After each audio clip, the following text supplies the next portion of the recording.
आखिरकार नंदिनी की मेहनत रंग लाई। आरव और काव्या के बीच जो दीवार खड़ी थी वो अब धीरे धीरे गिरने लगी थी। मगर तभी घर में एक ऐसा सच सामने आया जिसने सभी को अंदर तक हिला दिया। सुबह की पूजा के दौरान जब नंदिनी ठाकुर जी की आरती में लीन थी, उसके मन में एक सवाल बार बार उठ रहा था। आखिर आरव और काव्या के अलग होने की असली वजह क्या थी? अब और चुप रहना मुनासिब नहीं था।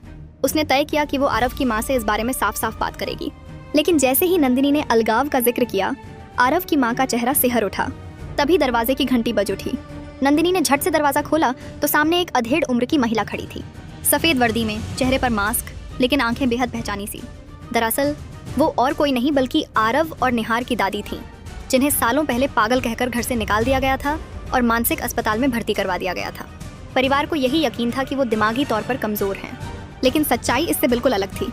दादी पूरी तरह होश में थीं और एक साजिश की शिकार थीं। उन्होंने पूछा, क्या इस घर में कोई नन्हा बच्चा है? मैं उसकी देखभाल करना चाहती हूँ। नंदिनी कुछ पल झिझकी, फिर उसने बच्चे को उनके पास भेज दिया। दादी ने बच्चे को कुछ दवा दी, लेकिन नंदिनी को उनकी आंखों में कोई रहस्य छिपा नजर आया। वहीं दूसरी ओर सविता और काव्या की दादी मिलकर नंदिनी को घर से निकालने की योजना बना रही थीं, लेकिन किस्मत को कुछ और ही मंजूर था। नंदिनी के हाथ लग गई एक पुरानी फाइल, आरव और काव्या के अलगाव से जुड़ी, पर उसमें मौजूद कागजों की तारीखें और दस्तखत मेल नहीं खा रहे थे। नंदिनी को यकीन हो गया कि यह सब एक चाल थी। तभी कहानी में आती है मेघा, आरव की कॉलेज की दोस्त। मेघा बताती है कि उसने अपनी आंखों से देखा था कि सविता उन कागजों के साथ छेड़छाड़ कर रही थी।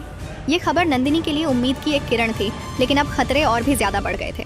दादी हर वक्त नंदिनी पर नजर रखने लगी थी। एक रात नंदिनी ने देखा कि दादी अपने कमरे में कुछ रहस्यमयी अनुष्ठान कर रही थी।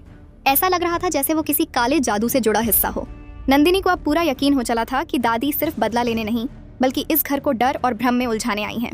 अब नंदिनी ने फैसला कर लिया, वो चुप नहीं बैठेगी, हर फरेब का परत दर परत खुलासा करेगी। आरव और काव्या के बीच की नजदीकियां भी अब लौटने लगी थीं। एक दिन काव्या ने कहा, कभी सोचा नहीं था कि हम एक दिन इस मोड़ पर खड़े होंगे। आरव ने जवाब दिया, मैंने भी नहीं सोचा था, लेकिन अब मैं सच्चाई जानना चाहता हूँ। जैसे जैसे नंदिनी उनकी दूरियों को कम करने की कोशिश कर रही थी, सविता ने एक नया झूठ फैलाया। उसने घर के गहने गायब कर दिए और दोष नंदिनी पर मढ़ दिया। लेकिन इस बार कहानी पलट गई। दादी खुद सामने आई और कहा, इस घर की सच्ची बहू नंदिनी है और जिसने इसे हटाने की साजिश रची वही असली दोषी है। यह सुनते ही घर के सभी सदस्य सन्न रह गए। सविता और काव्या की दादी का सच सामने आ चुका था। आरव और काव्या ने फिर से एक होने का फैसला लिया। नंदिनी ने सिर्फ एक बिखरा हुआ रिश्ता नहीं जोड़ा, बल्कि अपने साहस और सच्चाई के बल पर पूरे परिवार को एक डोर में बांध दिया। मगर क्या यही अंत है? तभी अचानक एक फोन कॉल आता है।